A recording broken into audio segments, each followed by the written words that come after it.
IPL শুরুর আগে নিষিদ্ধতায় হার্দিক পান্ডে। আইপিএলের গত আসরে শুরুর আগে রোহিত শর্মাকে সরিয়ে অধিনায়ক করা হয় হার্দিক পান্ডিয়াকে। প্রথমবার মুম্বাইয়ে দায়িত্ব নিয়ে সুবিধা করতে পারেননি তিনি। আসরে 14টি ম্যাচে 10টি হেরেছে তার দল। 4 জয়ে 8 পয়েন্টে নিয়ে টেবিলের তলানিতে ছিল মুম্বাই। এমন পারফরম্যান্সের পরও আসন্ন আসরে নেতৃত্ব দিচ্ছেন তিনি। তবে আসর শুরুর আগে মুম্বাইয়ের জন্য একটা দুঃসংবাদ অপেক্ষা করছে। আসন্ন প্রথম ম্যাচ খেলতে পারবেন না হার্দিক। অধিনায়ক ছাড়াই আসরের উদ্বোধনী ম্যাচ খেলতে হবে তাদের। মূলত গত আসরের শাস্তি এবার আসরে পাচ্ছেন হার্দিক। সেই লক্ষ্য সুপার জায়ান্টসের বিপক্ষে নিজেদের শেষ ম্যাচে নির্দিষ্ট সময়ের মধ্যে 20 ওভার বোলিং করতে পারেননি মুম্বাইয়ের বোলাররা।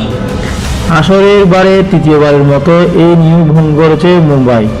আইপিএলের নিয়ম অনুযায়ী একই আসরে তৃতীয়বার স্লো বল করার নিয়ম ভঙ্গ করলো একই ম্যাচে নিষিদ্ধ হন অধিনায়ক। এ কারণে গত আসরে মুম্বাইয়ের শেষ ম্যাচের পর নিষিদ্ধতায় পড়েন হার্দিক। সেই আসরে আর কোনো ম্যাচ বাকি না থাকায় এবার আসরে সেটি কার্যকর হচ্ছে।